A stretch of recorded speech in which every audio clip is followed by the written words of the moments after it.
The bells of St. Bartholomew's had scarcely finished their joyous pealing when Miss Jane Marple, settling herself carefully into the passenger seat of Mrs. Dolly Bantry's motor car, observed that weddings, like funerals, had a peculiar way of bringing out both the best and the most carefully concealed aspects of human nature.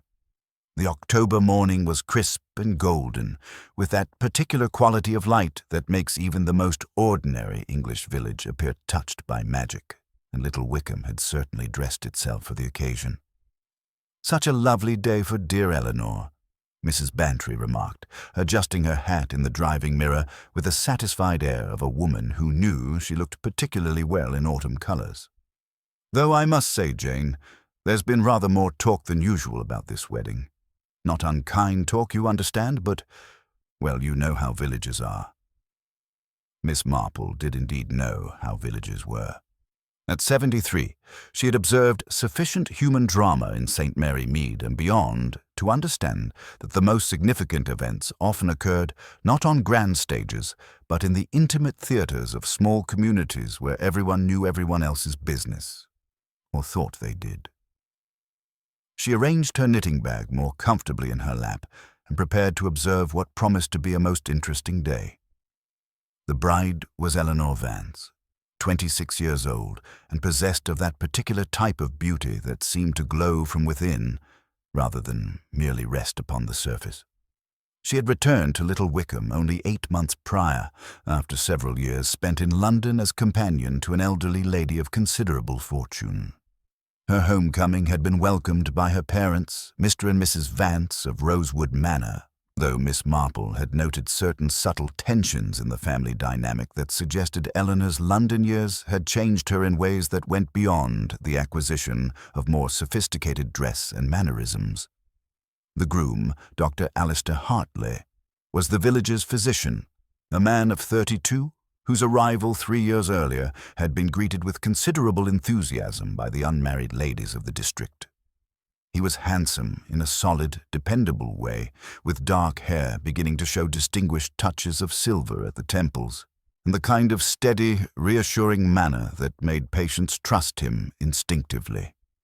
His courtship of Eleanor had been swift and, by all appearances, ardent, though Miss Marple had observed that the most passionate courtships sometimes concealed the most complex motivations.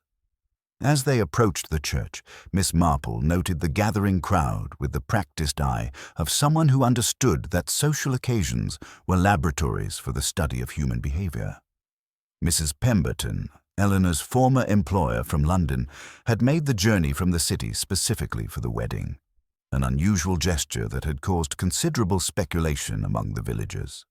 She was a formidable woman in her 70s, elegantly dressed and leaning heavily on a silver-headed walking stick, her sharp eyes surveying the scene with the air of someone accustomed to command.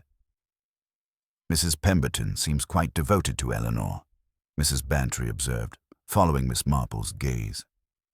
"Some say she's settled quite a generous sum on the girl. Others whisper that Eleanor knows something about the old woman's affairs that makes such generosity advisable."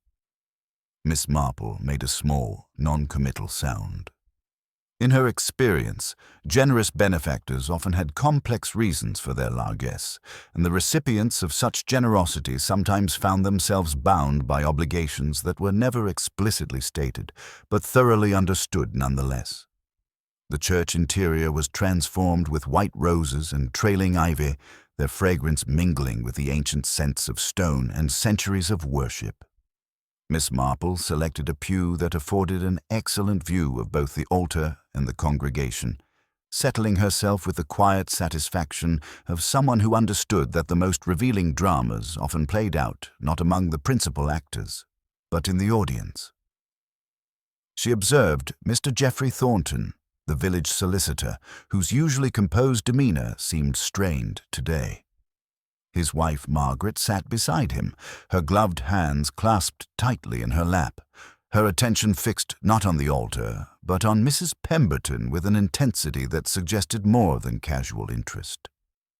Young Sarah Mills, the postmistress who had been instrumental in organizing many of the wedding details, appeared unusually nervous, her eyes darting frequently toward the church entrance as though she expected, or feared, the arrival of someone in particular. When the organ struck the opening chords of the processional, a collective intake of breath swept through the congregation. Eleanor appeared in the doorway like a vision from a romantic painting, her ivory silk gown catching the colored light from the stained glass windows, her veil, a family heirloom of exquisite Brussels lace, flowing behind her like gossamer. She carried white roses and baby's breath, their perfect blooms trembling slightly in her hands. Yet as Miss Marple watched the bride's progress down the aisle, she noticed something that others might have attributed to natural wedding nerves. Eleanor's eyes, though bright with unshed tears that could have been joy, seemed to search the congregation with an intensity that went beyond mere acknowledgement of well-wishers. There was something almost desperate in that searching gaze, and when her eyes briefly met Mrs. Pemberton's, Miss Marple observed a barely perceptible nod pass between them, a communication that spoke of understanding, agreement, or perhaps resignation. Dr. Hartley's face as he watched his bride approach was a study in complex emotions. Love, certainly, and pride in her beauty, but also something that looked remarkably like relief. Miss Marple filed this observation away with the meticulous care that had served her well in previous encounters with human complexity. The ceremony proceeded with traditional solemnity, Reverend Clement's familiar voice carrying the ancient words with practiced grace. The responses were given clearly, the rings exchanged without incident, and when the moment came for the groom to kiss his bride, the congregation erupted in spontaneous applause. Everything appeared perfect, exactly as a village wedding should be. It was only as the newly married couple began their recessional walk back down the aisle that Miss Marple noticed the first hint that this perfect day might not proceed according to plan. As they passed her pew, she caught a glimpse of Eleanor's face in profile, and what she saw there was not the radiant joy of a new bride, but something that looked disturbingly like fear, or perhaps determination to see through something that had already been set in motion. The wedding party emerged into the bright autumn sunlight, where the photographer immediately began positioning them for the traditional poses. The carriage waited nearby, a romantic touch that Eleanor had specifically requested, its driver checking the harness with professional thoroughness. Everything was in readiness for the short journey to Rosewood Manor, where the wedding breakfast awaited. Miss Marple lingered in the churchyard, ostensibly admiring the late-blooming roses, but actually observing the complex dance of social interactions that always followed such ceremonies. She watched as small groups formed and reformed, as whispered conversations were conducted behind gloved hands, as meaningful glances were exchanged between individuals who perhaps shared secrets that others could not guess. The photographer called for one final shot of the bride and groom beside the carriage before their departure. They posed beautifully, Eleanor's dress arranged to perfect advantage, Dr. Hartley's arm protectively around her waist. The camera clicked, capturing what would become the last photograph anyone would ever take of Mrs. Eleanor Hartley. For it was at this moment, as the photographer was gathering his equipment and the guests began to disperse toward their own conveyances, that the impossible occurred. In the space of perhaps 30 seconds, the time it took for the photographer to pack away his camera and for Dr. Hartley to exchange final pleasantries with the vicar, Eleanor Hartley vanished completely. One moment she was standing beside the carriage, her white dress brilliant in the afternoon sunlight, accepting congratulations from the last well-wishers. The next moment, when Dr. Hartley turned to hand her into the carriage, she was simply gone. Not hidden behind a group of guests, not delayed by a conversation, not momentarily obscured by the movement of the crowd. Gone, as completely as if she had never existed at all.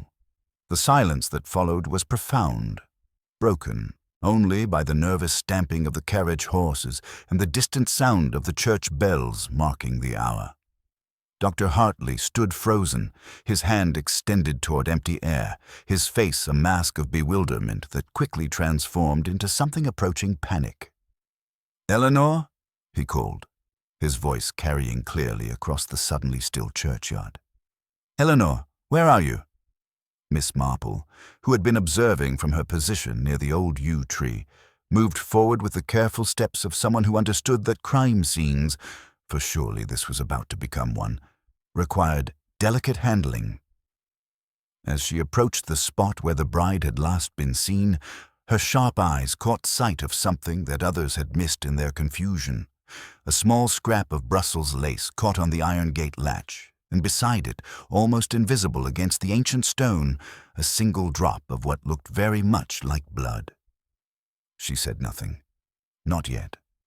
But as the cries of alarm began to rise from the wedding party and someone ran to summon the police, Miss Marple reflected that she had seen something very like this before, though it had involved a different sort of disappearance entirely, and the consequences had been far more tragic than anyone had initially suspected. Human nature, she thought sadly, as she watched the confusion spread through the crowd like ripples in a pond, had an extraordinary capacity for deception, particularly when driven by desperation or fear. And weddings, for all their joy and celebration, sometimes concealed the darkest secrets of all. The transformation from celebration to chaos occurred with the peculiar swiftness that Miss Marple had observed in previous crises. Within moments of Dr. Hartley's bewildered cry, Mrs. Bantry had appointed herself coordinator of the emergency, dispatching wedding guests to examine every corner of the church grounds with the efficiency of a military commander organizing a retreat. "She cannot have vanished into thin air," Mrs. Bantry declared firmly, though her voice carried an undertone of uncertainty that suggested she was not entirely convinced of this logical assertion. "Eleanor must be somewhere nearby. Perhaps she felt faint and sought shelter in the vestry, or stepped behind the church for a moment of privacy."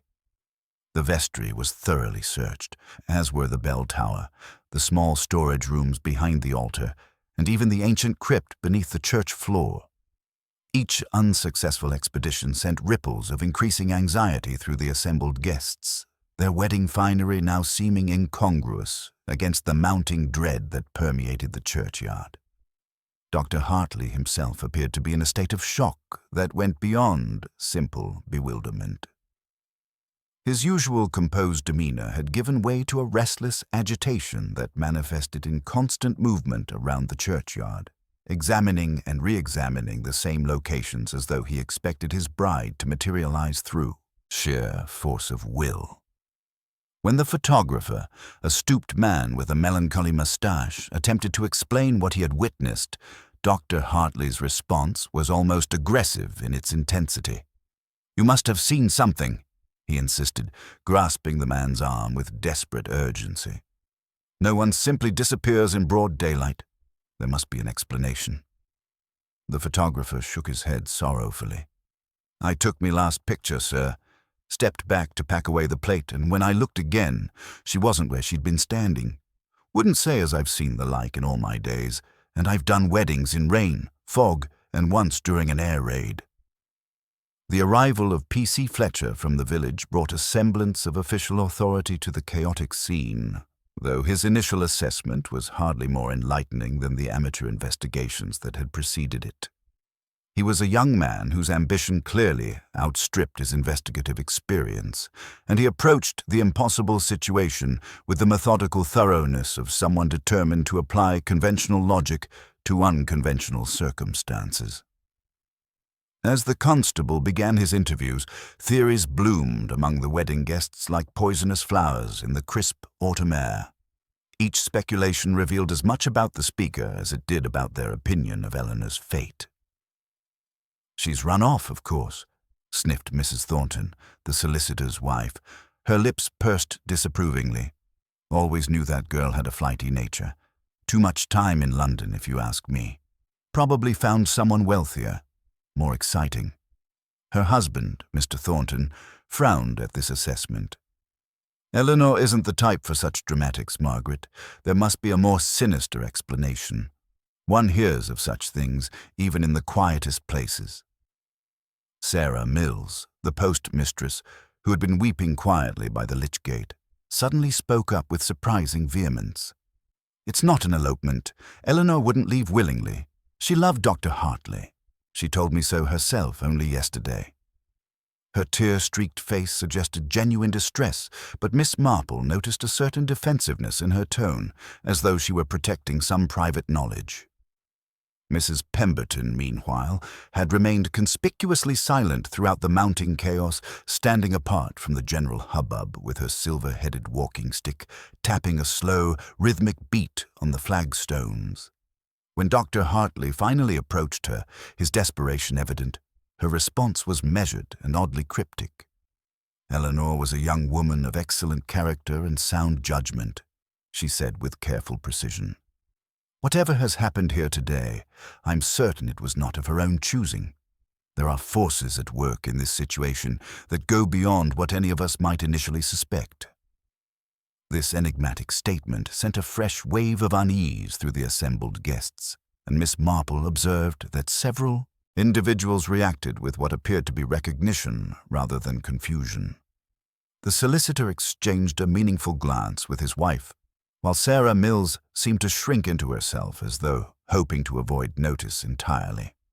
It was then that someone noticed the small scrap of Brussels lace caught on the iron gate latch, and beside it the single drop of what was unmistakably blood. The discovery elicited gasps of horror and a renewed frenzy of speculation, but Miss Marple noted with interest that not everyone seemed surprised by this evidence. Some faces showed genuine shock, while others displayed a grim confirmation of fears they had apparently harbored all along. The village, usually a tapestry of placid routines, had become a canvas of raw, exposed nerves. Eleanor's disappearance had torn a gaping hole in little Wickham's perceived tranquility, revealing the hidden tensions and unspoken histories that lay beneath its picturesque surface.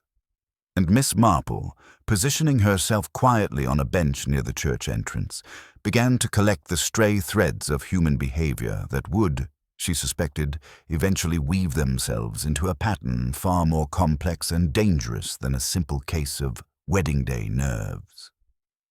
The arrival of Inspector Craddock from the county headquarters brought a welcome sense of official authority to the increasingly chaotic scene, though Miss Marple observed with quiet interest that his initial confidence began to show subtle cracks as the impossible nature of Eleanor's disappearance became apparent.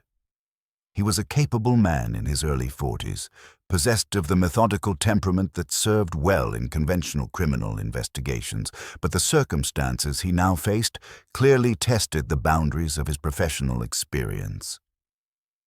Miss Marple repositioned herself on the stone bench near the church porch, her knitting needles maintaining their steady rhythm as she worked on what appeared to be a simple winter scarf. To the casual observer, she seemed merely an elderly lady seeking respite from the afternoon's excitement, but her sharp eyes catalogued every detail of the inspector's systematic examination and the increasingly telling reactions of the wedding guests as they awaited their turn for questioning. Inspector Craddock's first priority was establishing a precise timeline of events, and here the photographer's professional habits proved invaluable. His methodical record-keeping, born of years spent documenting society weddings and village celebrations, provided an unusually accurate framework for understanding the impossible. According to his carefully noted times, the final photograph of Eleanor beside the carriage had been taken at exactly 3:47 in the afternoon. The camera had required perhaps 90 seconds to pack away properly, and when Dr. Hartley had turned to assist his bride into the carriage at 3:49, she had vanished without trace. 2 minutes, Inspector Craddock murmured, his brow furrowed as he examined the photographer's notes. In broad daylight, with dozens of witnesses present, a young woman in a conspicuous white wedding dress disappears completely in the space of 2 minutes. The physical evidence proved equally perplexing upon closer examination. The scrap of Brussels lace caught on the iron gate suggested some form of hasty departure. while the single drop of blood indicated that Eleanor might have sustained an injury, though whether by accident or design remained unclear. Most puzzling of all, there were no footprints leading away from the spot where she had last been seen, despite the soft earth around the churchyard that should have retained clear impressions of anyone departing in haste. Miss Marple found herself particularly intrigued by the nature of the physical evidence, which spoke to her experienced eye of something quite different from a violent abduction. The blood was minimal, a few drops at most, suggesting a minor scratch or puncture rather than serious injury. The lace, while firmly caught, showed no signs of being torn away in struggle, but rather appeared to have been snagged in passing, as though someone had brushed against the gate while moving with purpose rather than panic. As Inspector Craddock began his interviews, Miss Marple noticed the subtle patterns of human behavior that emerged under the stress of official questioning. Some guests responded with the straightforward bewilderment one would expect from innocent witnesses to an inexplicable event. Others, however, displayed reactions that suggested they possessed knowledge they were reluctant to share, their answers coming with careful deliberation that spoke of mental editing rather than spontaneous recollection.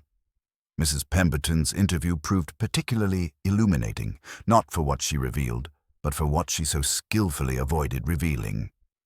When questioned about her relationship with Eleanor, she spoke warmly of the young woman's character and capabilities, emphasizing particularly her qualities of discretion and loyalty. Phrases that struck Miss Marple as carefully chosen. When Inspector Craddock pressed for specific details about Eleanor's time in London, however, Mrs. Pemberton's responses became notably evasive, deflecting inquiries with the practiced skill of someone accustomed to protecting sensitive information.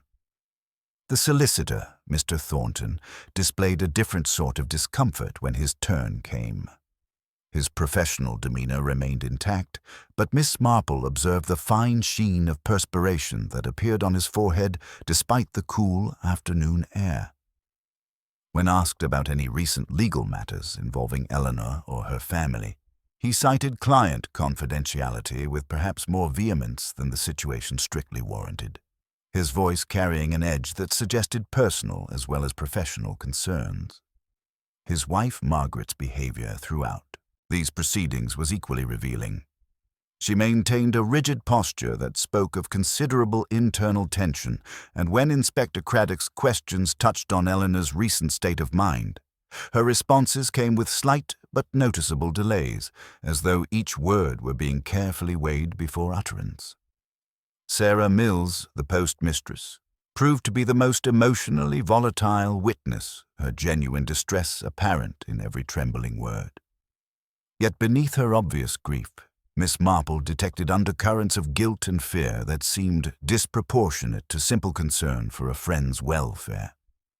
When pressed for details about her recent interactions with Eleanor, Sarah's account became confused and contradictory, her memory remarkably vague about conversations she had earlier described as recent and reassuring. Dr. Hartley himself presented perhaps the most complex psychological profile. His initial shock had transformed into a kind of desperate energy that manifested in constant motion and increasingly frantic suggestions for expanded search areas. Yet Miss Marple observed moments when his carefully maintained facade slipped, revealing glimpses of what appeared to be guilt rather than simple grief or bewilderment, the expression of a man wrestling with knowledge he could not or dared not share. As the afternoon shadows began to lengthen across the ancient churchyard, it became increasingly clear that conventional investigative methods were proving inadequate to the mysterious circumstances of Eleanor's disappearance. The impossible had occurred under the most public circumstances imaginable, and the usual explanations seemed to dissolve like morning mist when subjected to careful scrutiny. The village of Little Wickham, usually a tapestry of predictable routines and gentle gossip, had become something far more sinister, a stage where hidden truths and long-buried secrets were beginning to stir beneath the surface of shocked respectability. The transformation of Little Wickham from a community united in shock to one fractured by suspicion occurred with the inexorable certainty that Miss Marple had observed in previous cases where the impossible had intruded upon the everyday.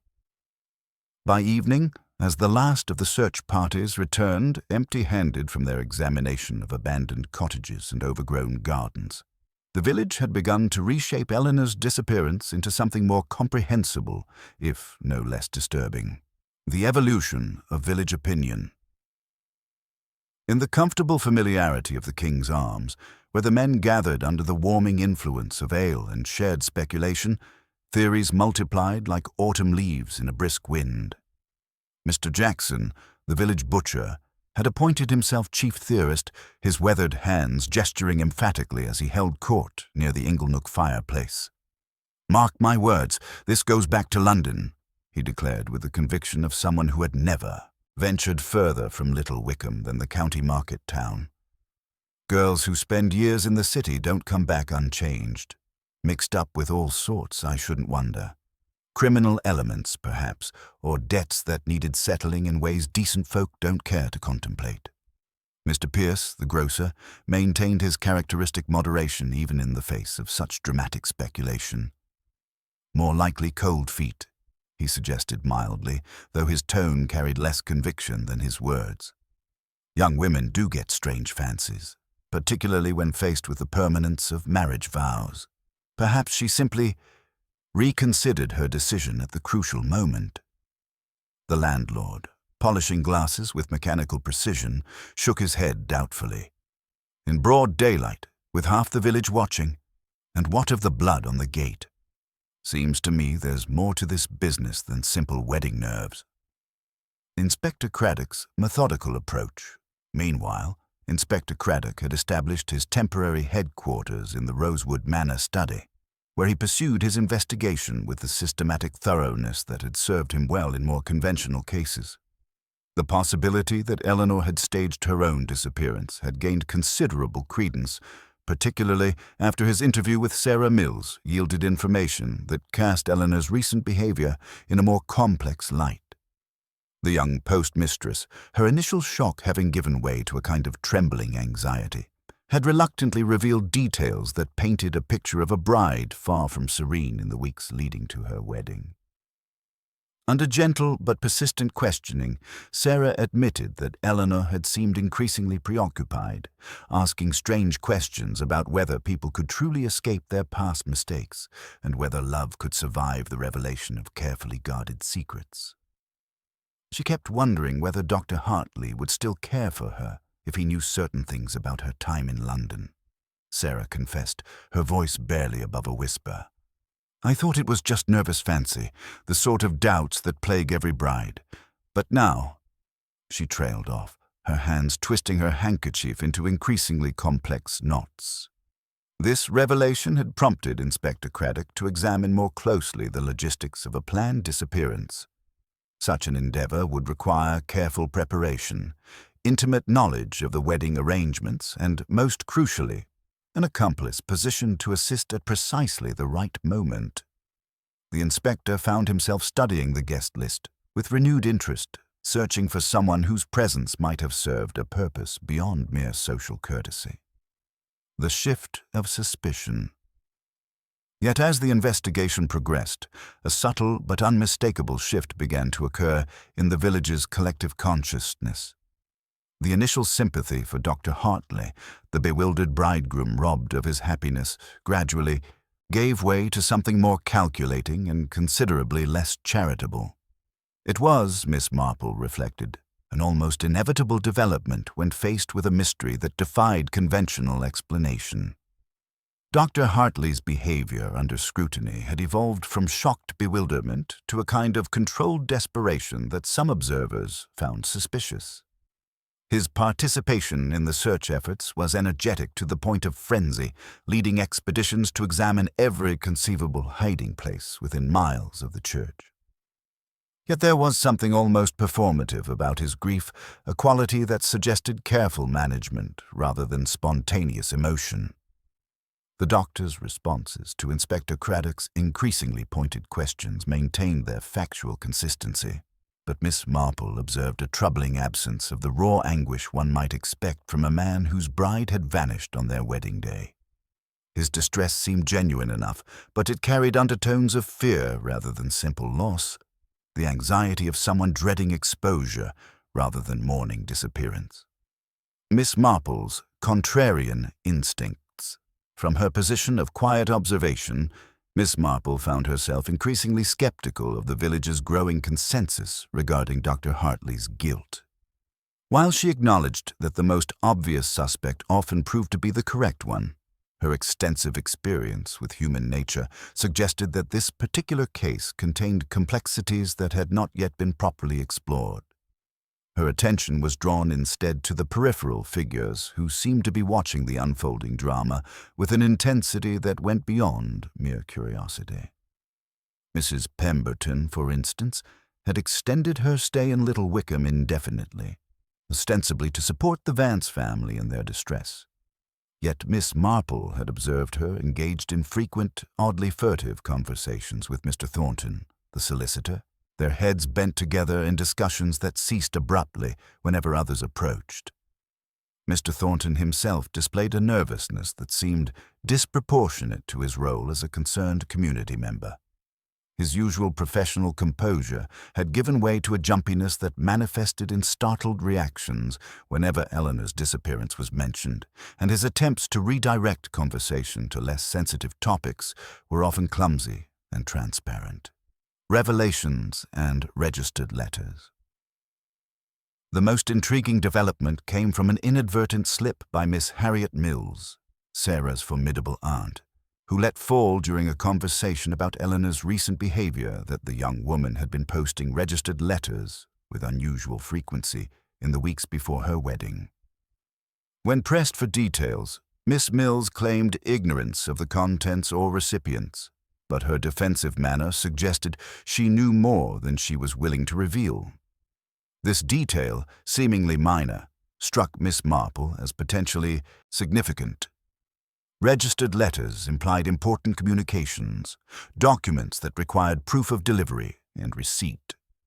In her experience, such correspondence often involved legal matters, financial arrangements, or communications of sufficient sensitivity to require official documentation of their transmission.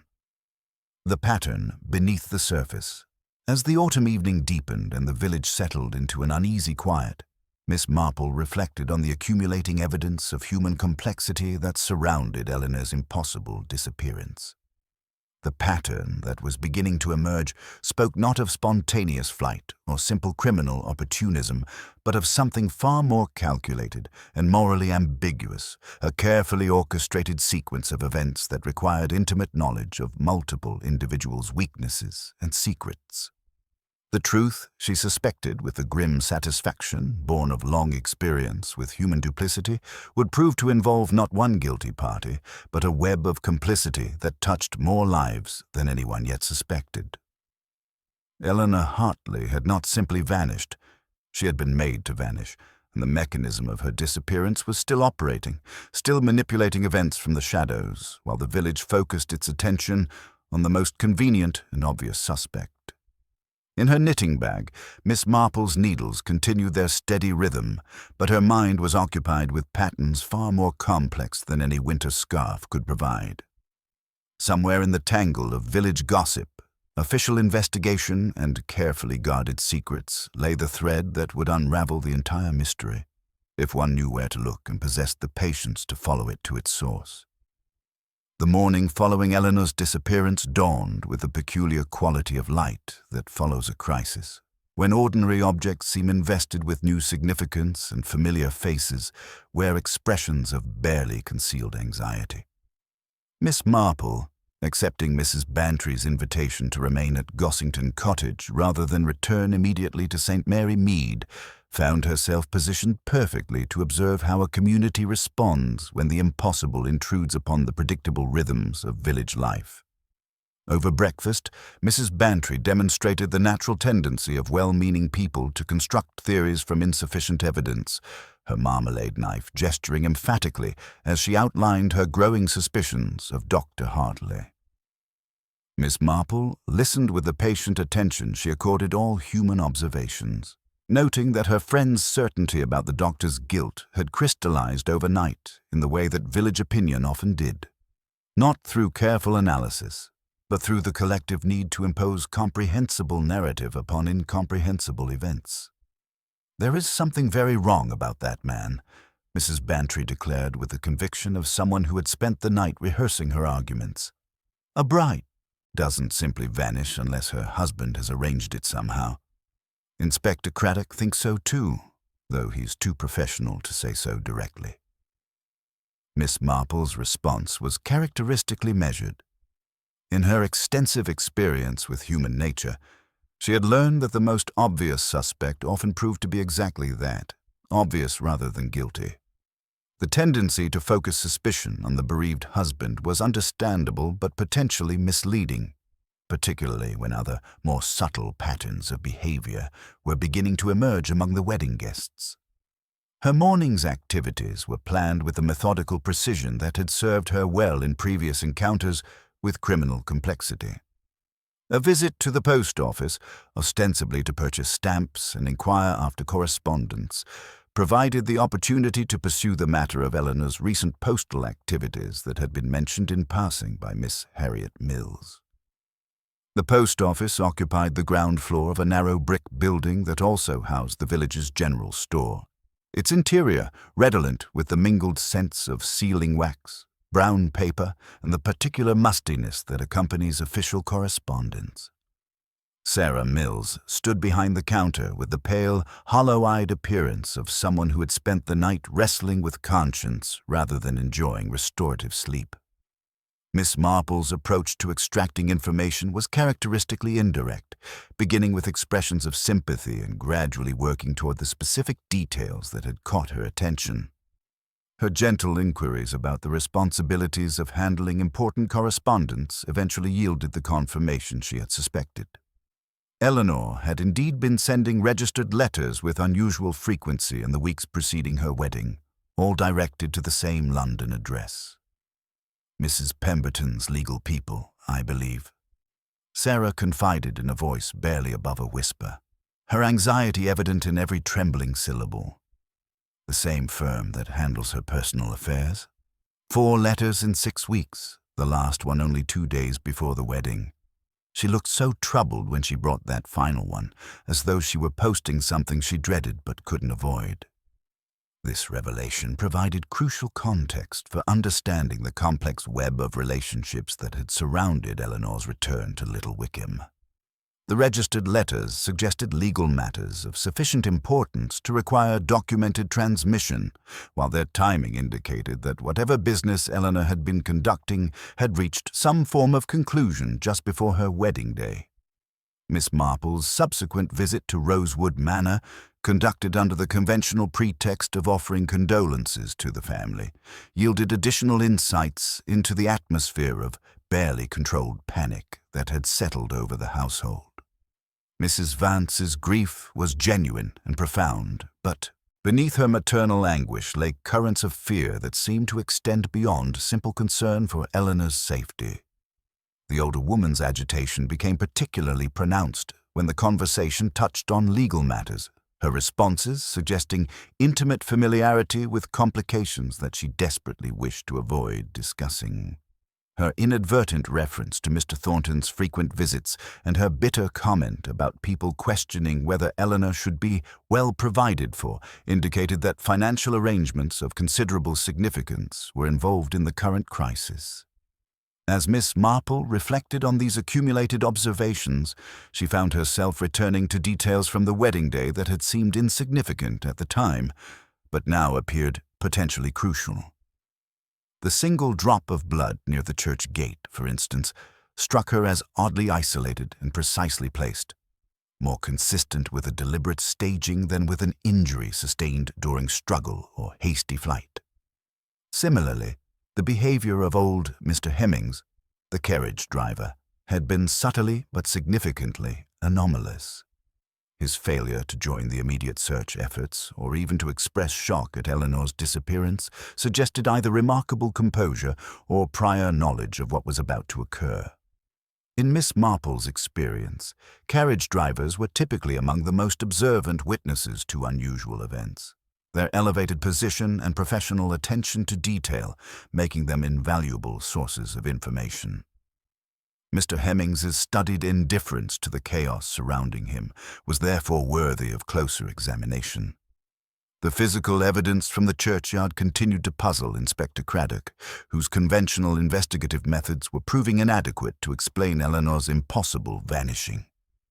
The absence of footprints in the soft earth around the gate suggested that Eleanor had not departed on foot, while the minimal nature of the physical evidence indicated careful planning rather than spontaneous action.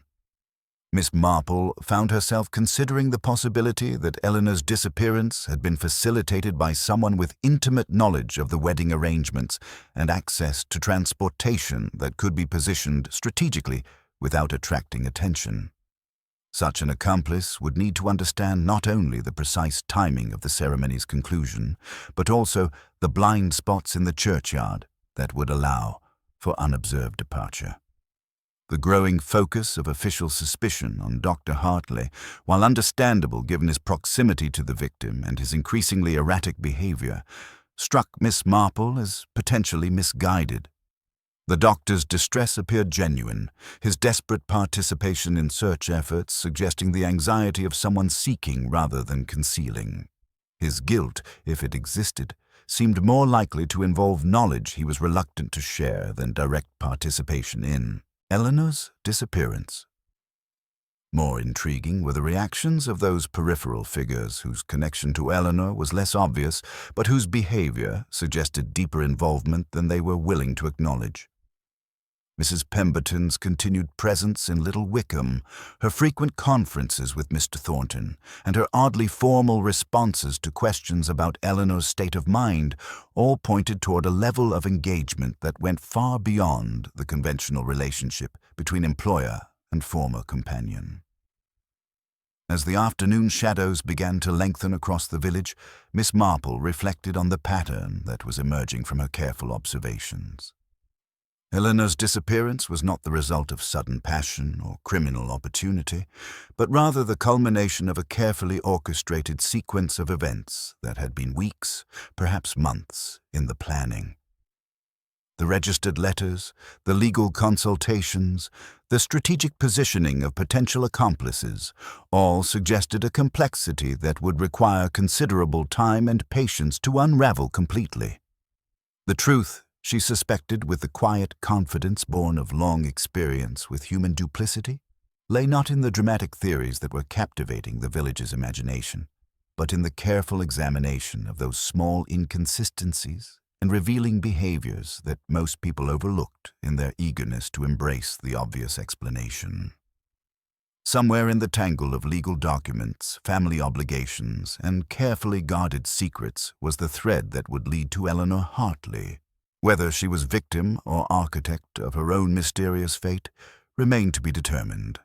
The morning following Eleanor's disappearance dawned gray and drizzling, the kind of persistent English rain that seemed to press the village of Little Wickham into smaller, more intimate spaces where secrets might more easily surface. Miss Marple had always observed that inclement weather possessed a curious effect on human behavior, encouraging confidences indoors while discouraging the sort of outdoor activities that might interrupt delicate conversations. She had positioned herself strategically in Mrs. Bantry's morning room, ostensibly occupied with her knitting, while maintaining an excellent view of the comings and goings at Rosewood Manor across the way. The steady click of her needles provided a soothing rhythm as she reflected on the accumulating inconsistencies that surrounded Eleanor's impossible disappearance. Inspector Craddock's frustration was becoming increasingly evident as his conventional investigative methods yielded diminishing returns. When he arrived at Gossington Cottage seeking Miss Marple's insights, his usual professional confidence had given way to the weary expression of a man confronting the limits of logical deduction. "I confess myself baffled, Miss Marple. he admitted, settling into the chair she indicated with a grateful sigh. Every line of inquiry leads to contradictions. Dr. Hartley's behavior grows more erratic by the day, yet his genuine distress seems inconsistent with guilt. The physical evidence suggests careful planning, but the witnesses describe an impossible vanishing that defies all preparation. Miss Marple's needles paused momentarily as she considered his words. In my experience, Inspector, when something appears impossible, the difficulty often lies not with the facts themselves, but with the assumptions we bring to them. We assume that a bride's disappearance must involve either passion or violence, but there are other motives that sometimes compel people to extraordinary actions. Her gentle observation prompted Craddock to share details that had been troubling him about the case's financial dimensions. The registered letters that Eleanor had been sending to Mrs. Pemberton's legal representatives had indeed concerned substantial monetary arrangements, though the precise nature of these communications remained unclear due to Mr. Thornton's invocation of client confidentiality. There is something about those legal matters that makes everyone uncomfortable, Miss Marple observed thoughtfully. Mr. Thornton particularly seems to be wrestling with obligations that extend beyond mere professional discretion. Perhaps a direct inquiry about Eleanor's financial position might yield more illuminating results than questions about her emotional state. This suggestion proved remarkably prescient when Inspector Craddock's subsequent interview with the solicitor finally penetrated his professional reserve. Under careful questioning, Mr. Thornton reluctantly revealed that Mrs. Pemberton had recently executed a new will naming Eleanor as her principal beneficiary, inheriting a substantial fortune upon the condition that she marry with Mrs. Pemberton's explicit approval. The implications of this arrangement were immediately apparent to Miss Marple when Inspector Craddock reported the conversation. So Eleanor had every financial incentive to proceed with the wedding, she mused, her fingers working steadily at her knitting. And Dr. Hartley, if he knew of the inheritance, had compelling reasons to ensure the ceremony's completion. Yet someone clearly had motives for preventing Eleanor from securing her inheritance. The distant cousin who would inherit if Eleanor remained unmarried, Craddock suggested, though his tone carried little conviction. Miss Marple shook her head gently. I think the matter is more complex than simple alternative inheritance, Inspector. Consider the timing of those registered letters. 4 communications in 6 weeks, with the final one posted just 2 days before the wedding. That suggests not casual correspondence, but urgent legal instructions reaching some form of critical resolution. It was while pondering these financial complexities that Miss Marple witnessed something that cast the entire mystery in a different light. From her window, she observed old Mr. Hemmings, the carriage driver, engaged in what appeared to be an unusually thorough cleaning of the wedding carriage's interior. His movements were methodical and comprehensive, far exceeding the routine maintenance one might expect after a brief ceremonial journey that had never actually taken place.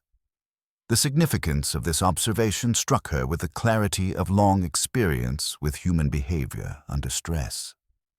Why would a carriage require such meticulous cleaning when it had transported no passengers? What evidence of Eleanor's presence might Mr. Hemmings be so carefully removing? When she shared this observation with Inspector Craddock, his response was immediate and decisive. Within the hour, he had arranged to examine the carriage under the pretext of searching for additional clues to Eleanor's disappearance. What they discovered confirmed Miss Marple's suspicions. Despite Mr. Hemmings's thorough efforts, traces of blood remained in the carriage's fabric upholstery, far more than could be accounted for by the single drop found at the churchyard gate. The discovery transformed the investigation's focus from impossible disappearance to carefully concealed transportation. Eleanor had clearly been in the carriage, but whether as willing passenger or unconscious victim remained to be determined. Mr. Hemmings's subsequent interview revealed a man torn between decades of loyal service to the Vance family and growing awareness that his assistance might have facilitated something far more sinister than he had initially understood. Mrs. Pemberton approached me privately before the wedding. he confessed with obvious reluctance. Said there might be need to transport Eleanor discreetly if she became overwhelmed by the ceremony's emotions. Gave me specific instructions about a route to take, places to stop if necessary. Seemed like kindness to a nervous bride, but now... His voice trailed off as the implications of his cooperation became clear. Mrs. Pemberton's careful planning, her strategic positioning at the wedding, her intimate knowledge of Eleanor's legal and financial circumstances, all pointed toward a level of manipulation that went far beyond the conventional relationship between employer and former companion. Miss Marple reflected on the pattern that was emerging from these revelations. Eleanor's disappearance was not the result of spontaneous passion or criminal opportunity, but rather the culmination of a carefully orchestrated plan that had been months in the making. The registered letters, the conditional inheritance, the strategic positioning of accomplices, all suggested a complexity that would require considerable patience to unravel completely. "The question that remains," she observed to Inspector Craddock as the afternoon shadows lengthened, "is whether Eleanor was victim or willing participant in her own disappearance. The inheritance arrangements gave her powerful incentives to complete the wedding, but they also created equally powerful motives for others to prevent her from doing so. The truth, she suspected with the quiet confidence born of long experience with human duplicity, lay somewhere in the intersection of legal obligation, financial desperation, and the kind of moral compromise that could transform even the most respectable individuals into accomplices in elaborate deception. Eleanor Hartley's fate was inextricably linked to forces that had been set in motion long before her wedding day, and understanding those forces would require examining not just the immediate circumstances of her disappearance, but the complex web of relationships and obligations that had made such a disappearance both necessary and possible. As the rain continued its steady drumming against the windows, Miss Marple found herself considering the possibility that they were dealing not with a single crime, but with a conspiracy that involved multiple participants, each with their own carefully concealed motives for ensuring that Eleanor Vance never became Eleanor Hartley in any legally meaningful sense. The bride who had vanished between the church and the carriage might well prove to be the victim of a plan far more sophisticated and morally ambiguous than anyone had yet imagined. The discovery of blood in the carriage transformed the atmosphere of Little Wickham from nervous speculation to something approaching dread. Miss Marple observed from her strategic position in Mrs. Bantry's morning room how quickly a community could shift from protecting its own to viewing each neighbor with suspicion. The impossible had become merely improbable, and improbable events in her extensive experience usually had very human explanations. The weight of physical evidence. Inspector Craddock's return to Rosewood Manor that afternoon carried the authority of a man armed with tangible proof rather than mere theory. The drawing room, when he assembled the principal figures, fairly hummed with tension. Mrs. Pemberton maintained her composed exterior, though Miss Marple noted the slight tremor in her gloved hands as they gripped her silver-headed walking stick. Dr. Hartley appeared haggard, his usual professional demeanor replaced by the hollow-eyed exhaustion of a man who had spent sleepless nights wrestling with conscience. "The blood evidence," Inspector Craddock began without preamble, "indicates that Mrs. Hartley, Miss Vance, sustained a significant injury. The quantity suggests something far more serious than the minor scratch that might produce the drops we found at the church gate. Mr. Hemmings has confirmed that he was given specific routing instructions that differed substantially from the publicly announced route to the reception." Mrs. Vance's quiet weeping provided a heartbreaking counterpoint to the inspector's methodical recitation of facts. Her sire husband stood rigidly by the window, his shoulders bearing the weight of what appeared to be more than simple paternal grief. Mrs. Pemberton's response came with the calculated precision Miss Marple had observed in individuals accustomed to managing delicate situations. "Inspector, I've already explained my concerns about Eleanor's emotional state. The alternative route was intended to provide privacy, should she require a moment to compose herself. Young brides often experience overwhelming emotions, and I thought it prudent to prepare for such a possibility. Revelations under pressure. Dr. Hartley's composure finally cracked under the inspector's persistent questioning about his knowledge of the inheritance arrangements. His admission came reluctantly, each word seemingly extracted against his will. "Eleanor confided in me about Mrs. Pemberton's generosity," he said, his voice strained, "but she also spoke of feeling constrained by such kindness. She used the phrase, 'caught in a net of obligations' just 3 nights before our wedding. I assured her that my feelings were unchanged, regardless of any financial considerations, but I fear she remained troubled by the complexity of her situation." Miss Marple's knitting needles paused momentarily. In her experience, young women who spoke of feeling trapped often took desperate measures to free themselves, though not always in the ways others might expect. Inspector Craddock pressed further. "Doctor, have you entered into any financial commitments contingent upon your marriage to Miss Vance?" The silence that followed was profound and telling. When Dr. Hartley finally spoke, his words carried the weight of reluctant confession. "Mr. Thornton arranged certain opportunities for expanding my practice. The investments required guarantees that would be secured by Eleanor's inheritance. I signed preliminary agreements, yes, but only after Eleanor had given her consent to the arrangements." This revelation sent ripples of reaction through the assembled group. Mrs. Pemberton's eyes sharpened with what might have been disapproval or calculation. Mr. Vance turned from the window with an expression of dawning understanding that suggested he was beginning to comprehend the full scope of the web that had been woven around his daughter. An unexpected witness. The interview was interrupted by the arrival of young Tompkins, the gardener from Rosewood Manor, whom Inspector Craddock had summoned based on information that he might have observed unusual activities on the morning of the wedding. The man's weathered face showed considerable reluctance to speak, but his account proved illuminating.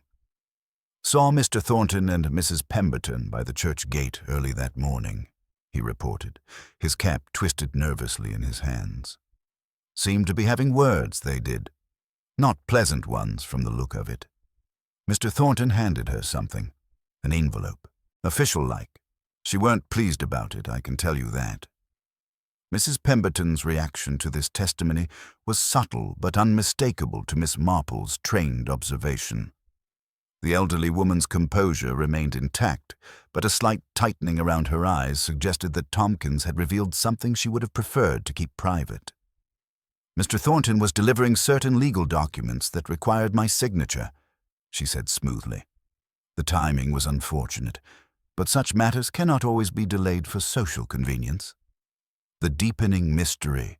Inspector Craddock's subsequent questioning revealed that these legal documents had involved last-minute modifications to Eleanor's inheritance arrangements, changes that would have taken effect immediately upon her marriage.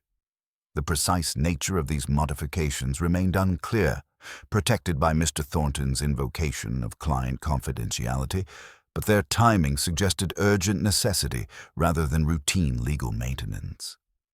Miss Marple found herself increasingly intrigued by the psychological dimensions of the case.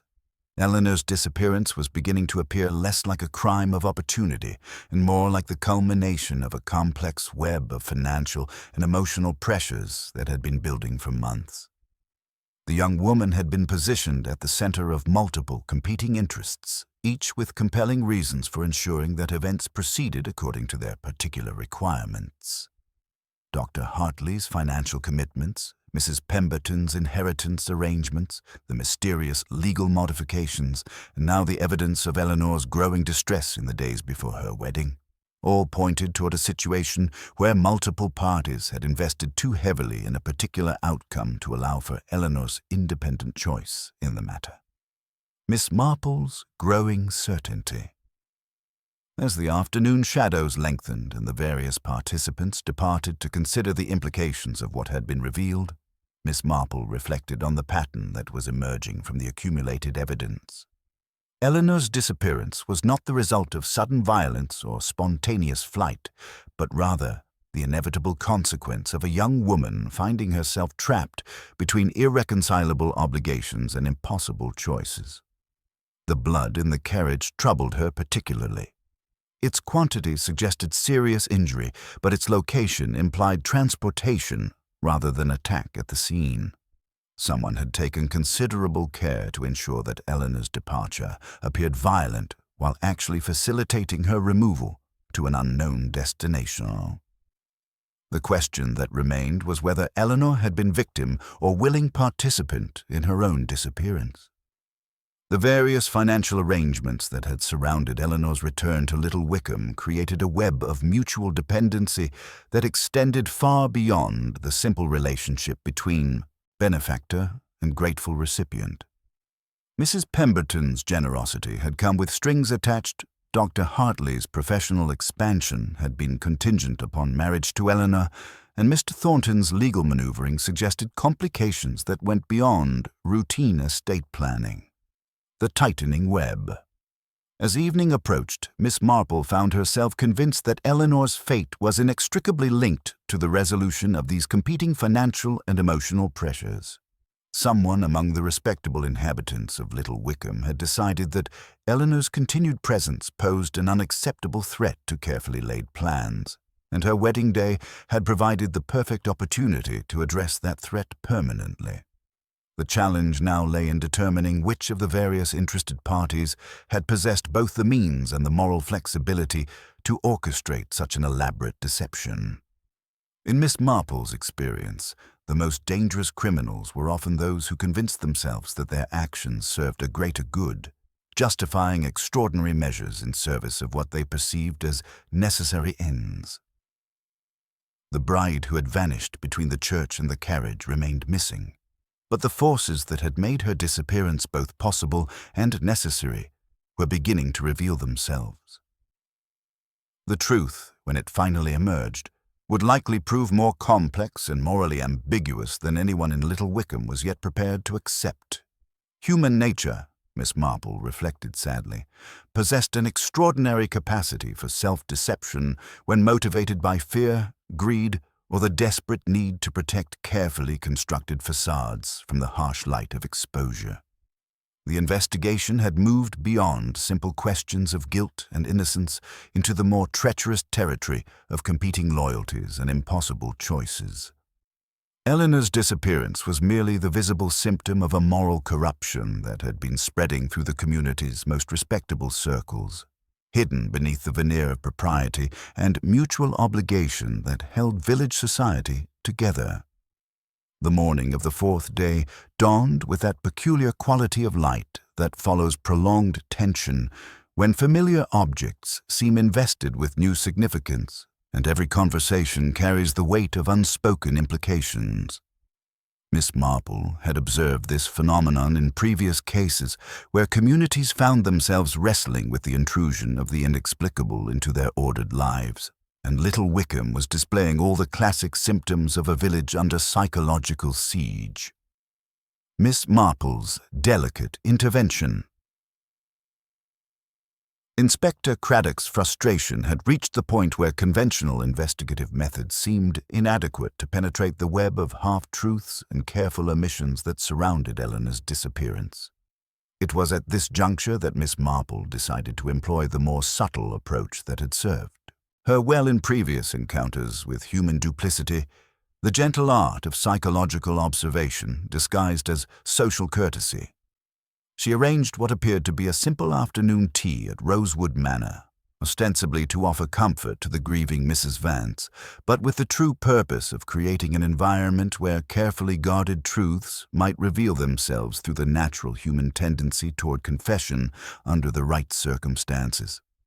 Her particular focus was Mrs. Pemberton, whose composed exterior had remained remarkably intact despite the mounting evidence of her deeper involvement in Eleanor's affairs. The conversation began with the conventional expressions of sympathy and concern that such occasions demanded, but Miss Marple gradually steered the discussion toward more revealing territory.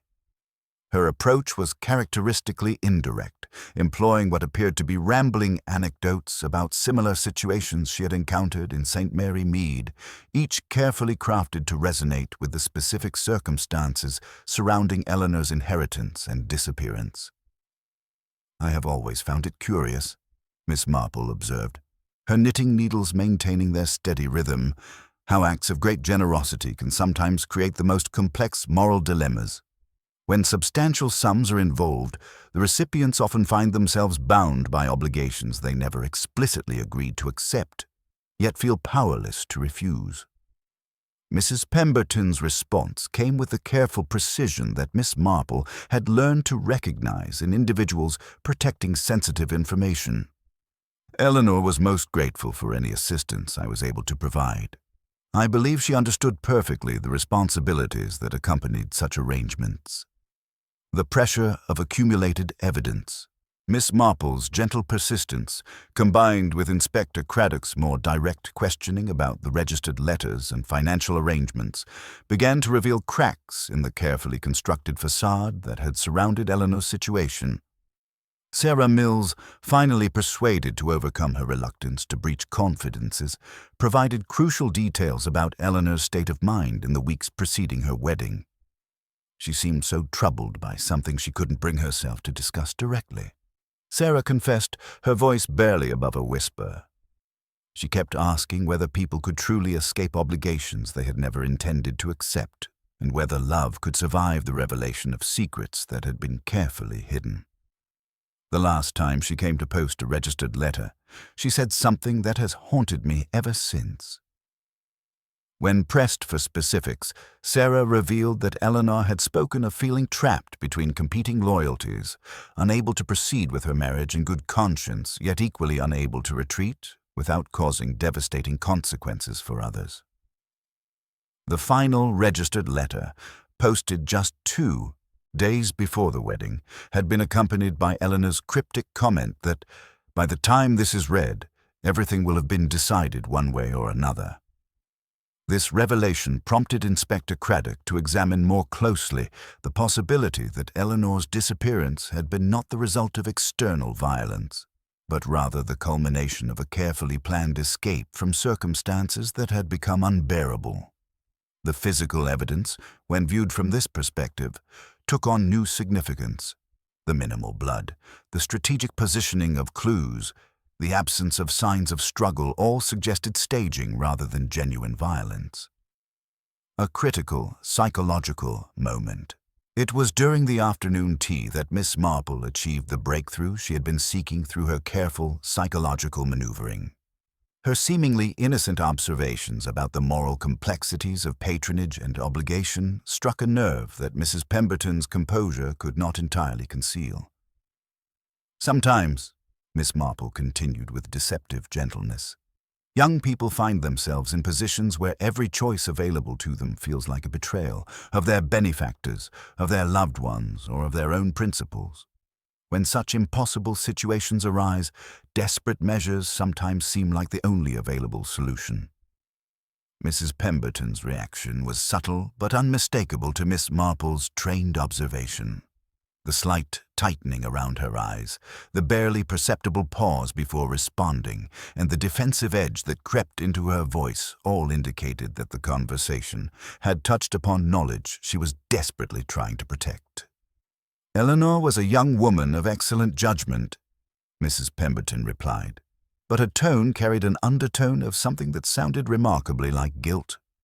"If she found herself facing difficult decisions, I'm certain she would have chosen the course that best served everyone's interests."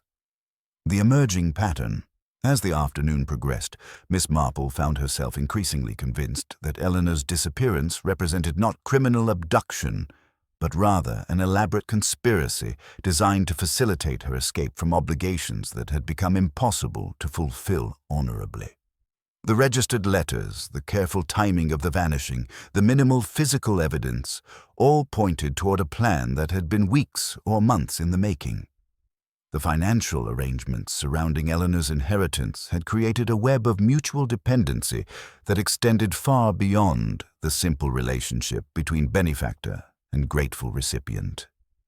Dr. Hartley's professional expansion had been contingent upon the marriage proceeding as planned, while Mrs. Pemberton's own legal and financial affairs appeared to be somehow dependent upon Eleanor's continued cooperation with arrangements she had never fully understood when she initially agreed to them. Inspector Craddock's methodical progress. Meanwhile, Inspector Craddock's systematic examination of the physical evidence had yielded discoveries that supported Miss Marple's psychological insights. A more thorough search of the church vestry revealed signs that someone had spent considerable time there on the morning of the wedding, not in the main area where such presence would have been noticed, but in the small storage room behind the altar where seasonal decorations and ceremonial items were kept. Most significantly, they discovered evidence of recent correspondence that had been hastily burned in the vestry's small fireplace. While the documents themselves were beyond recovery, the quantity of ash and the presence of sealing wax residue suggested that substantial written communications had been deliberately destroyed, possibly to prevent their discovery during any subsequent investigation. The tightening web. As evening approached and the various participants in the day's revelations departed to consider the implications of what had been discussed, Miss Marple reflected on the pattern that was emerging from the accumulated evidence. Eleanor's disappearance was beginning to appear not as the result of sudden violence or criminal opportunity, but as the inevitable consequence of a young woman discovering herself trapped between irreconcilable obligations and impossible choices. The truth, she suspected with the quiet confidence born of long experience with human nature under pressure, lay in the complex intersection of legal obligation, financial desperation, and the kind of moral compromise that could transform even the most respectable individuals into accomplices in elaborate deception. Eleanor had not simply vanished. She had been systematically maneuvered into a position where disappearance seemed like the only solution that could preserve both her integrity and the interests of those who had invested so heavily in controlling her future. The bride, who had vanished between the church and the carriage, was neither victim nor villain, but rather a young woman who had discovered that the price of gratitude could sometimes exceed what any reasonable person should be expected to pay. The challenge now lay in determining which of the respectable inhabitants of Little Wickham had been willing to facilitate such an elaborate escape, and whether their motives had been genuinely benevolent or merely self-serving disguised as kindness. The investigation had moved beyond questions of guilt and innocence into the more treacherous territory of competing moral claims and impossible loyalties. The final revelation, when it came, would likely require the community to confront uncomfortable truths about the nature of generosity, the obligations of gratitude, and the length to which people would go to protect arrangements that served their interests at the expense of individual freedom and authentic choice. The atmosphere in Little Wickham had acquired the peculiar quality that Miss Marple recognized as the social equivalent of water reaching its boiling point. Everything appeared calm on the surface, yet tremendous forces were building pressure beneath. The accumulation of evidence, psychological observations, and carefully noted inconsistencies had created a situation where the truth could no longer remain submerged beneath the veneer of respectability that had protected the various participants in Eleanor's disappearance. Miss Marple's strategic gathering. It was Mrs. Bantry who, with her characteristic combination of good intentions and tactical obtuseness, provided the perfect opportunity for what Miss Marple privately termed a little psychological experiment. Her suggestion of a small luncheon at Gossington Cottage for those most affected by this dreadful business created exactly the sort of intimate social pressure that Miss Marple had learned could prove more revealing than any amount of formal interrogation. The gathering assembled in Mrs. Bantry's cheerful dining room carried an atmosphere of barely controlled tension that was immediately apparent to Miss Marple's experienced observation. Mrs. Pemberton maintained her usual composed exterior, but there was a brittleness to her poise that suggested considerable strain beneath the polished surface. Mr. and Mrs. Thornton arrived together, their usual professional solidarity replaced by an undercurrent of mutual recrimination that spoke of private arguments and mounting pressure. Dr. Hartley appeared last, his customary steady demeanor replaced by the hollow-eyed exhaustion of a man who had been wrestling with conscience and finding no comfortable resolution. Miss Marple positioned herself strategically where she could observe all the participants, while appearing to focus primarily on her knitting, her needles maintaining their characteristic steady rhythm as she prepared to apply the gentle psychological pressure that had served her so well in previous encounters with human duplicity under stress. The indirect revelation. Her approach was characteristically oblique, beginning with what appeared to be rambling reminiscences about similar cases she had encountered in St. Mary Mead, each carefully crafted anecdote designed to resonate with specific aspects of Eleanor's situation, while appearing to be merely the wandering thoughts of an elderly lady with too much time for reflection. "You know," she observed with deceptive mildness as they progressed through the meal, "this whole sad affair puts me so very much in mind of that business with poor Emily Carter's niece. Now, what year was it? 1928, I believe. Everyone quite convinced the girl had been murdered when she vanished just before her wedding. All the blood, the torn clothing, the dramatic circumstances, oh, it was remarkably similar to our present situation. The effect of this seemingly innocent observation on her listeners was precisely what she had intended. Mrs. Pemberton's composure flickered momentarily, her spoon pausing midway to her mouth, as though the simple act of eating had suddenly become too complex to manage. Mr. Thornton's grip tightened visibly on his water glass, while his wife's attention sharpened with an intensity that suggested recognition rather than mere curiosity. "As it turned out," Miss Marple continued with the same gentle tone, "there was no murder at all in that case. Merely an elaborate attempt to create the appearance of violence while actually facilitating the young lady's escape from obligations that had become morally impossible for her to fulfill. Quite tragic in its way, and involving several respectable people who convinced themselves they were acting from the highest motives. The financial web exposed." Dr. Hartley's bewildered response to these implications provided the opening Miss Marple needed to guide the conversation toward the specific financial arrangements that had created the impossible situation Eleanor had found herself facing. Her gentle inquiries about the nature of conditional inheritances and the obligations they created gradually drew out the complex web of mutual dependency that had surrounded Eleanor's return to Little Wickham. It was Mr. Thornton who finally broke under the accumulated pressure, his professional discretion crumbling as he revealed the true nature of Mrs. Pemberton's generous inheritance arrangements. The elderly woman's financial situation, he admitted with obvious reluctance, was far more precarious than she had allowed anyone to understand. Her substantial losses in recent business ventures had left her estate heavily encumbered with debts that would transfer to Eleanor upon Mrs. Pemberton's death, disguised as a generous bequest, but actually representing financial ruin for the unsuspecting heir. Eleanor discovered the truth quite by accident, Mrs. Pemberton finally acknowledged, her composed facade beginning to show cracks under the weight of accumulated guilt.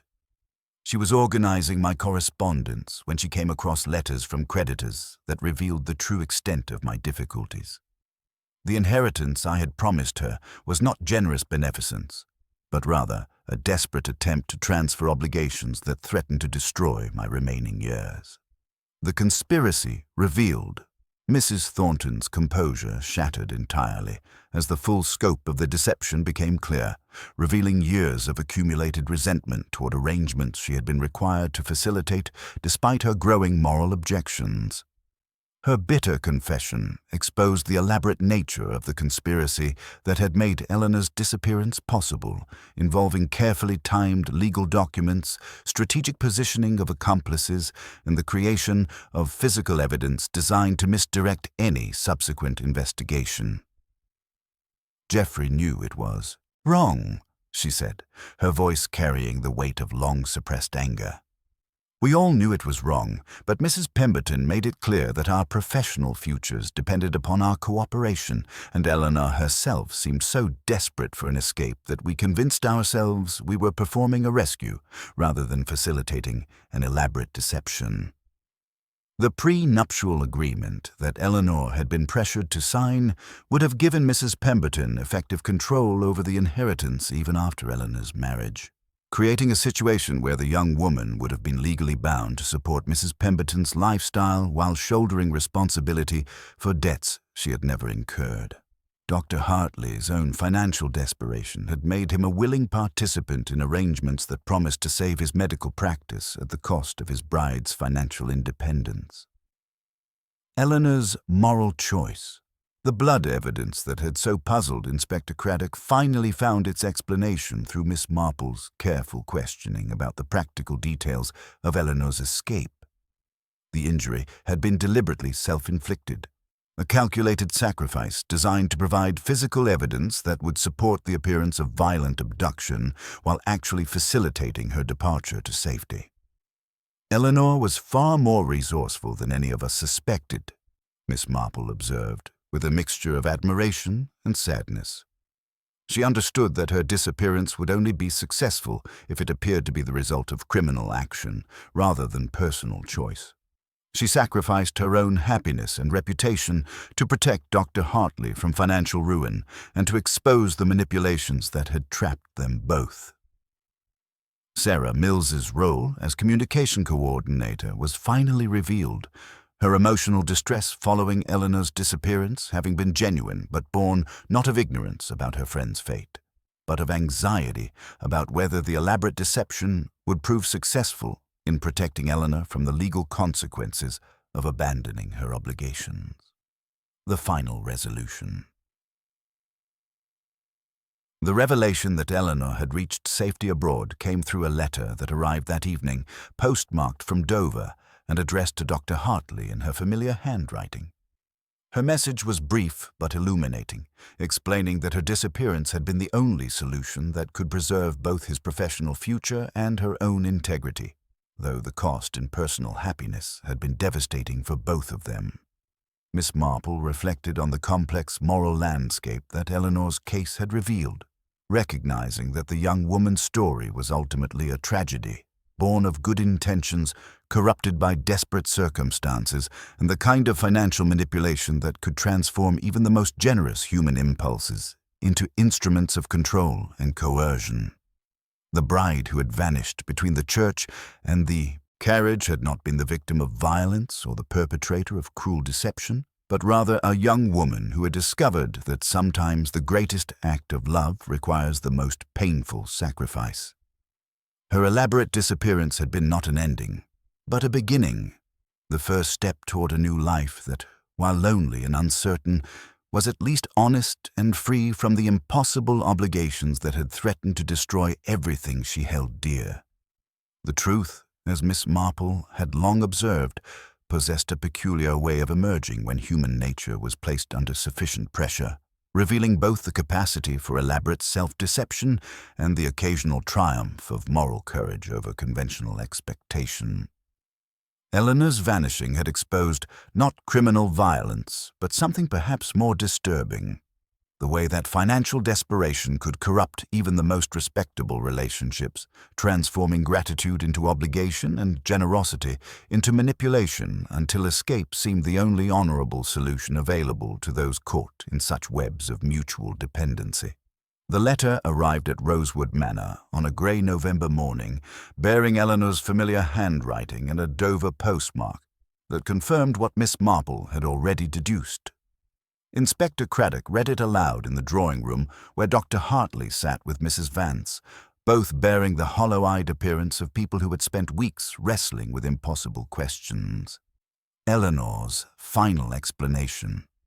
"My dear Alistair," the letter began, "by the time you read this, I shall be safely beyond the reach of Little Wickham and its obligations. What I have done was neither hasty nor unconsidered, but rather the most deliberate act of my life. I discovered that my supposed inheritance was in truth a mantle of debt disguised as generosity. that our future together had been bartered in agreements where my consent was assumed rather than requested. The letter continued with devastating clarity, explaining how Eleanor had uncovered Mrs. Pemberton's desperate financial situation and the prenuptial arrangements that would have bound her to a lifetime of supporting debts she had never incurred. Her self-inflicted injury, the strategically placed evidence, the cooperation of Mr. Hemmings, all had been carefully orchestrated to create the appearance of violent abduction while facilitating her escape to France. "I could not marry you under false pretenses," she wrote, "knowing that in doing so, I would chain you more tightly to obligations you already feared. The small blood you found was my own doing. Forgive me for that deception, but I needed everyone to believe something irrevocable had occurred. You are free now, Alistair, free of my debts and my obligations. Tell my mother that I love her, but that a life lived as another's solution is no life at all." The Reckoning. The aftermath of Eleanor's revelation transformed Little Wickham's understanding of respectability itself. Mrs. Pemberton departed quietly for a Swiss sanatorium, her reputation as a benevolent patroness replaced by recognition of her as a desperate manipulator who had disguised financial coercion as generosity. The village, which had once admired her philanthropy, now saw her actions as a cautionary tale about the corruption that desperation could breed even in the most respectable circles. Mr. Thornton's legal practice suffered irreparable damage from his complicity in the arrangements, though his wife Margaret found unexpected vindication in her earlier opposition to the schemes. Her public breakdown at Mrs. Bantry's luncheon was reinterpreted by the village as moral courage rather than weakness, the honest response of someone who had been forced to participate in arrangements that violated her conscience. Dr. Hartley faced perhaps the most complex aftermath. While Eleanor's letter had absolved him of direct guilt, it had revealed his willingness to accept financial salvation without examining its true cost. His genuine love for Eleanor was undeniable, but so was his moral failure to protect her from obligations he should never have allowed her to assume. Within months, he sold his practice and departed for a larger town where his past was less intimately known, seeking the fresh start that Eleanor had found across the Channel. Miss Marple's departure and reflection. As Miss Marple prepared to return to St. Mary Mead, she reflected on the particular tragedy of Eleanor's story. The young woman had achieved her freedom, but at a cost that extended far beyond personal happiness. Her disappearance had exposed the subtle forms of coercion that could flourish even in the most respectable communities, revealing how easily gratitude could become obligation and generosity could mask manipulation. "Human nature," Miss Marple observed to Mrs. Bantry as they walked through the churchyard, where Eleanor's wedding should have concluded in joy, "possesses an extraordinary capacity for self-deception when motivated by desperation." Mrs. Pemberton convinced herself that transferring her debts to Eleanor was an act of kindness. Dr. Hartley persuaded himself that love justified accepting arrangements he never fully examined. Even the village, in its eagerness to solve the mystery, was willing to accept the most convenient explanation rather than examine the complex truth. The enduring legacy. Little Wickham would recover, as villages always did, but Eleanor's story would linger as both scandal and legend. The bride who vanished between the church and the carriage would be remembered not as a victim of violence, but as a young woman who chose integrity over security, freedom over obligation, even when the cost was exile from everything she had known. Miss Marple's final reflection, as her train carried her away from Little Wickham, concerned the nature of courage itself. Eleanor's disappearance had required not the dramatic bravery of confronting external threats, but the quieter, more devastating courage of acknowledging that some situations could only be resolved through sacrifice. She had chosen to save not only herself, but also Dr. Hartley from the consequences of arrangements they had never fully understood, demonstrating that sometimes the greatest act of love required the most painful separation. The mystery was solved, but its resolution revealed truths about human nature that were both disturbing and illuminating. Reminders that even in the most peaceful communities, the human heart remained capable of both elaborate self-deception and unexpected moral courage when circumstances demanded the ultimate choice between comfort and integrity. Winter settled over Little Wickham with the quiet thoroughness that Miss Marple had observed often followed moral upheavals. A clean, white covering that softened harsh edges while the community beneath slowly adjusted to its altered landscape. Snow, she reflected from Mrs. Bantry's morning room window, possessed the peculiar quality of making everything appear innocent, though the village still carried the invisible scars of Eleanor's impossible vanishing. The village's moral reckoning. In the weeks following Eleanor's revelations, Little Wickham demonstrated the characteristic resilience of English villages when confronted with scandal too complex for simple digestion. Miss Marple observed with fascination how the community instinctively transformed the disturbing facts into manageable stories. At the King's Arms, Mr. Jackson the butcher now spoke knowledgeably of continental arrangements and financial manipulations, while Mrs. Finch from the bakery declared with retrospective wisdom that she had always sensed something too quiet about Eleanor Vance. This narrative transformation, Miss Marple understood, served a crucial psychological function. Stories were infinitely more comfortable than the raw truth, that their most respected citizens had participated in an elaborate web of financial coercion disguised as generosity. The village's easy trust, once taken for granted, had been subtly eroded, replaced by a more cautious awareness of the complex motivations that might lurk beneath polite society's surface. Individual reckonings. The Vance household processed Eleanor's departure through markedly different emotional strategies. Mrs. Vance, initially devastated by what she perceived as abandonment, gradually found herself experiencing an unexpected pride in her daughter's moral courage. She spent long hours by the drawing-room window, gazing toward the channel, her maternal grief tempered by the knowledge that Eleanor had chosen integrity over comfort. A brief, unsigned postcard from France, simply stating, "I am well, thank you for everything," had provided the closure she desperately needed. Mr. Vance, characteristically, sought refuge in practical matters. The exposure of Mrs. Pemberton's true financial situation had revealed how much of their comfortable security had depended upon illusions of future wealth.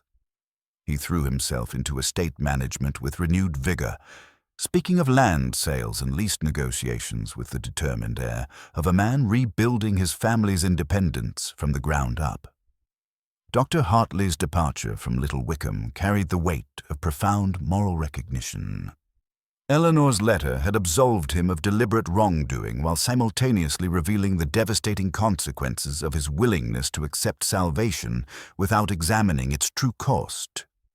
His genuine love for Eleanor was undeniable, but so was his painful acknowledgement that his financial desperation had blinded him to the impossible position his bride had been placed in. When he sold his practice and departed for a larger town, his farewells were brief and heavy with the melancholy of hard-earned wisdom. Professional consequences. The Thorntons faced perhaps the most complex aftermath. Mr. Thornton's legal expertise had been crucial to creating the inheritance structure that disguised debt as generosity. Yet his growing awareness of the ethical implications had created internal conflicts that his wife Margaret had observed with increasing alarm. His practice suffered irreparable damage from the revelations, not through formal sanctions, but through the more potent justice of whispered conversations and averted gazes from former clients. Margaret Thornton found unexpected vindication in the recognition that her opposition to the arrangements had been based on moral insight rather than feminine intuition. Her emotional breakdown at Mrs. Bantry's luncheon was reinterpreted by the village as the honest response of someone whose conscience had rebelled against participating in deception, even when that participation was professionally required. Mrs. Pemberton's calculated desperation. Mrs. Pemberton's quiet departure for Switzerland had been accompanied by a letter that revealed both the extent of her desperation and her genuine, if misguided, affection for Eleanor. Miss Marple's subsequent inquiries had uncovered a woman whose comfortable circumstances had been systematically undermined by investment disasters and family obligations, creating the psychological conditions that had transformed genuine generosity into manipulation. Her actions represented not simple greed, but the desperate calculations of someone facing social and financial ruin who had convinced herself that transferring her obligations to a younger person constituted practical kindness. Miss Marple's final reflections. As Miss Marple prepared for her return to St. Mary Mead, she reflected on the particular tragedy of Eleanor's story. The young woman had achieved her freedom, but the case had revealed disturbing truths about how easily financial desperation could corrupt even the most well-intentioned relationships, transforming gratitude into obligation and generosity into control. In the end, she observed to Mrs. Bantry over their final tea together, it was a story not of murder, but of something rather more common and perhaps sadder, people persuading themselves that their own convenience constituted kindness. Each took small steps away from honesty until there was nothing left but an intolerable situation, and a young woman forced to choose between integrity and comfort. Eleanor's disappearance had exposed not criminal violence, but something more disturbing, the way that desperation could transform respectable relationships into instruments of manipulation. Her story would linger in Little Wickham as both scandal and moral lesson, a reminder that sometimes the greatest courage required not dramatic confrontation, but the quiet wisdom to recognize that some situations could only be resolved through painful sacrifice. The bride who had vanished between the church and the carriage had slipped the net woven for her, leaving behind a mirror held up to Little Wickham's most respectable faces, and Miss Marple, settling into the car that would carry her back to St. Mary Mead, reflected once more on that inexhaustible subject, the human heart, with its extraordinary capacity for both elaborate self-deception and unexpected moral courage when circumstances demanded the ultimate choice between comfort and truth. The spring that followed Eleanor's disappearance brought to Little Wickham the kind of gradual healing that Miss Marple had observed often accompanied profound moral reckonings. As she prepared for her final departure from Mrs. Bantry's guest room, packing her knitting with the methodical care of someone who understood that even the smallest details of life deserved attention, she reflected on how completely the impossible had become merely improbable, and then, finally, understood. The village's quiet transformation. The transformation of Little Wickham from a community united in shock to one enriched by difficult wisdom had occurred with the patient thoroughness that characterized all genuine healing. Miss Marple observed with satisfaction how the village had gradually absorbed Eleanor's story, not as scandal to be whispered about, but as a cautionary tale about the subtle forms of coercion that could flourish even in the most respectable circumstances.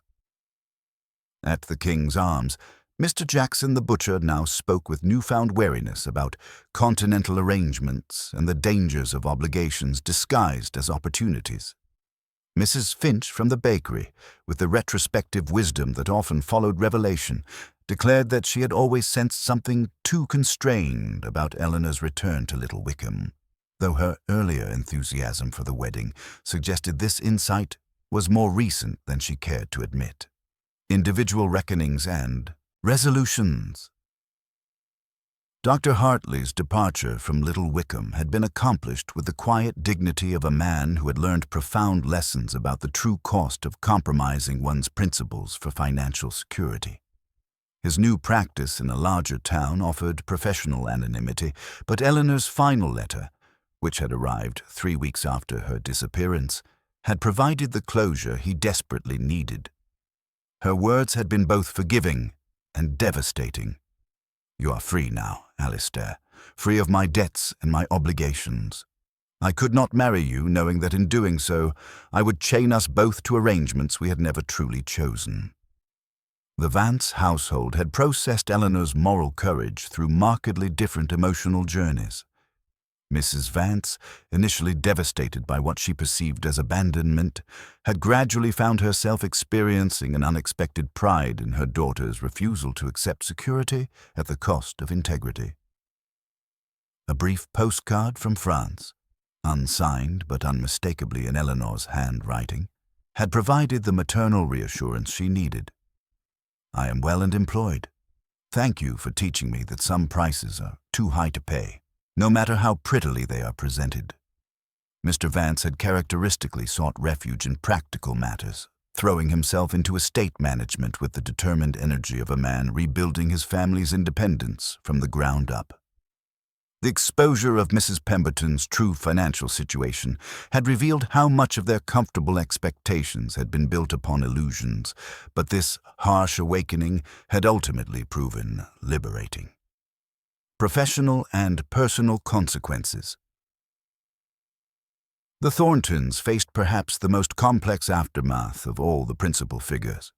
Mr. Thornton's legal practice, while not formally censured, never fully recovered from the revelations about his role in creating the inheritance structure that had trapped Eleanor. His expertise in estate planning, once highly valued, became associated with the kind of complex arrangements that could disguise coercion as generosity. Margaret Thornton, however, found unexpected vindication in the recognition that her earlier opposition to the arrangements had been based on moral insight rather than feminine intuition. Her emotional breakdown at Mrs. Bantry's luncheon was reinterpreted by the village as the honest response of someone whose conscience had rebelled against participating in deception, even when that participation was professionally required.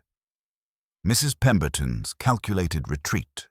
Mrs. Pemberton's quiet departure for a Swiss sanatorium had been accompanied by a letter that revealed both the extent of her desperation and her genuine, if misguided, affection for Eleanor. Miss Marple's subsequent inquiries had uncovered a woman whose comfortable circumstances had been systematically undermined by investment disasters and family obligations, creating the psychological conditions that had transformed genuine generosity into manipulation. Her actions represented not simple greed, but the desperate calculations of someone facing social and financial ruin who had convinced herself that transferring her obligations to a younger person constituted practical kindness. Miss Marple's final observations. When Mrs. Price Ridley intercepted Miss Marple on the High Street, hoping to extract details about that very strange affair, not exactly murder, but quite as scandalous, Miss Marple had smiled her gentle, vague smile and replied that it had really been a most unfortunate wedding mix-up, but that everything had now been satisfactorily arranged. Love and money, she observed mildly, were two subjects that invariably led to confusion when they became entangled. Later, over final tea with Griselda at the vicarage, Miss Marple had been more forthcoming. It is curious, she reflected, how often people persuade themselves that what is convenient for them must also be kind for others. Mrs. Pemberton, for instance, no doubt truly believed that she was giving Eleanor an opportunity, a position, security, importance. She merely forgot that binding a young life to one's own decaying fortunes is not quite the same as bestowing a blessing. When Griselda asked whether Eleanor had done wickedly in her elaborate deception, Miss Marple had hesitated over the sugar tongs. "I think," she said at last, "that she did what a great many very good people would do, far more, perhaps, than we should care to admit, when pushed to the edge. She tried very, very hard to be dutiful, and when she saw that her duty, as others imagined it, would mean the ruin of 2 lives instead of 1, she found a way out. A painful way, a dishonest way, but perhaps the only way she could see the journey home." The train journey back to St. Mary Mead provided Miss Marple with the quiet solitude necessary for proper reflection. As the English countryside, now touched with the fresh green of early spring, glided past her window, she reflected on Eleanor's story as another illuminating chapter in her lifelong study of human nature. Eleanor's disappearance had revealed not criminal violence, but something more subtle and perhaps more common. The way that financial desperation could corrupt even the most well-intentioned relationships, transforming generosity into manipulation and gratitude into obligation. Her story would linger in Little Wickham as both cautionary tale and inspiration, a reminder that sometimes the greatest acts of love required the most painful sacrifices. Back in her own cottage in St. Mary, Mead, Miss Marple tidied away the few newspaper cuttings she had collected. Mysterious disappearance of village bride. No foul play suspected. Into the bottom of a work basket where other such fragments lay. She did not need them. The real record was written in people, in Mrs. Vance's straighter shoulders, in Dr. Hartley's empty house now bearing a discreet "To Let" sign. In the slightly more cautious way, villagers would hereafter speak of kindness, where money and dependence were involved. Epilogue. The eternal pattern. That evening, as she counted stitches in soft pink wool that would become a baby's jacket, for as she liked to say, life and birth went on regardless of scandal, Miss Marple's thoughts moved gently on from Eleanor Vance to other, more ordinary concerns. There was talk of a new schoolmistress at the county school and of an elderly gentleman lodging at the Blue Boar who was perhaps not quite what he seemed. Human nature, she knew, would provide no shortage of fresh examples. People would go on wanting, fearing, loving, grasping, persuading themselves, always persuading themselves. Sometimes their efforts would end in violence, sometimes only in quiet tragedies of obligation and escape.